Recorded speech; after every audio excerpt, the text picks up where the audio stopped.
6 जुलाई से देवस्यानी एकादशी प्रारंभ हो रही है। इसके साथ ही अगले 4 महीनों के लिए शुभ और मांगलिक कार्यों पर रोक रहेगी।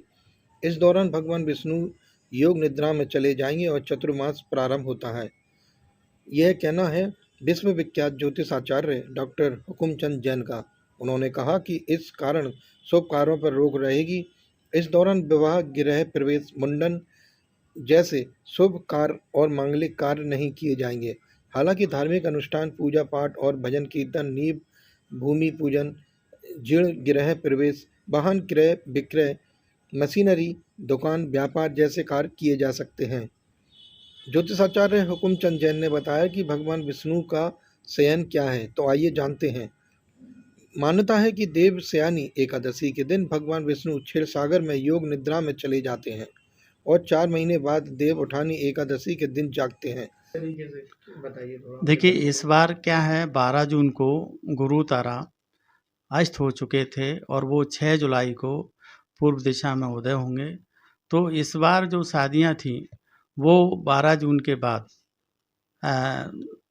से नहीं हुई, कोई मुहूर्त नहीं निकला। और इसलिए जो वर्षा काल में, चातुर्मास काल में, देवशयन काल में तो शादियां वैसे भी नहीं होती।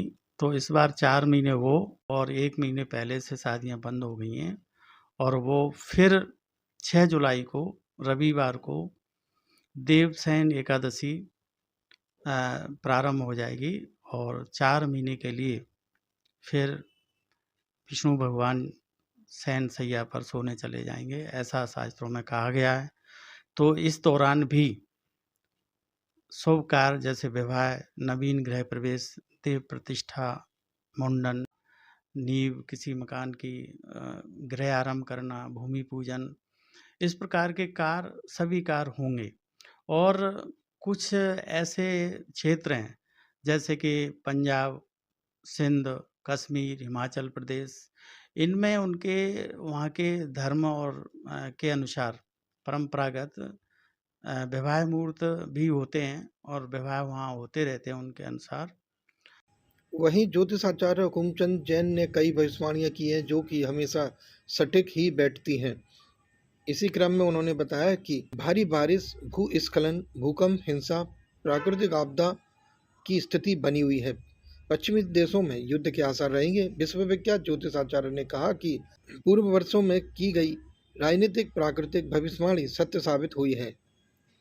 ज्योतिषाचार्य डॉक्टर हुकुमचंद जैन ने द संघर्ष न्यूज से चर्चा कर बताया कि शनि का मंगल ग्रह षष्ठांग योग तब बनता है जब शनि और मंगल ग्रह एक दूसरे से छठे और छठवें भाव में होते हैं या वे 150 डिग्री के कोण पर स्थित होते हैं। यह एक अशुभ योग माना जाता है जो नकारात्मक प्रभावों को जन्म दे सकता है। इसी के चलते कई पश्चिमी देशों में युद्ध के आसार रहेंगे। भारी बारिश की आशंका भी जताई है। जहाँ तक आपने कहा कि मौसम, वर्षा कैसी होगी, तो इस बार आप देख ही रहे हैं कि कुछ ग्रहों की स्थिति ऐसी बनी हुई है जिसमें सूर्य, बुध, गुरु एक साथ मिथुन राशि में अभी चल रहे हैं। उसकी वजह से वर्षा समय पर और मानसून समय से पहले कुछ स्थानों पर आ गया और अधिक वर्षा हो रही है।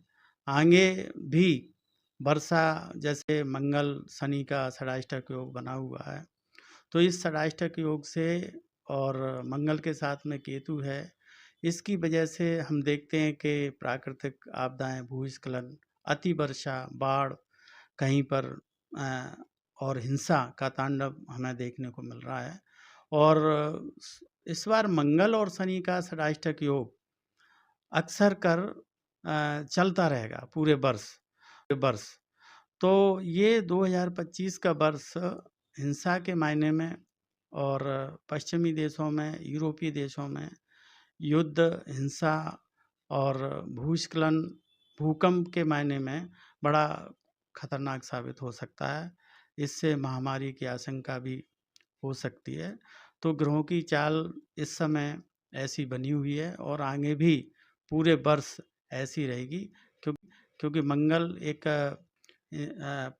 भूमि का पुत्र ग्रह है, पराक्रम का ग्रह है और लड़ाई झगड़े और हिंसा भी हो जाती हैं जब उसकी युति षडाष्टक योग, सप्तक योग शनि से बनता हो, राहु से बनता हो, तो वो चीज़ें बनती रहेंगी ऐसे योग, तो उसकी वजह से ये चीज़ें देखने को मिलेंगी।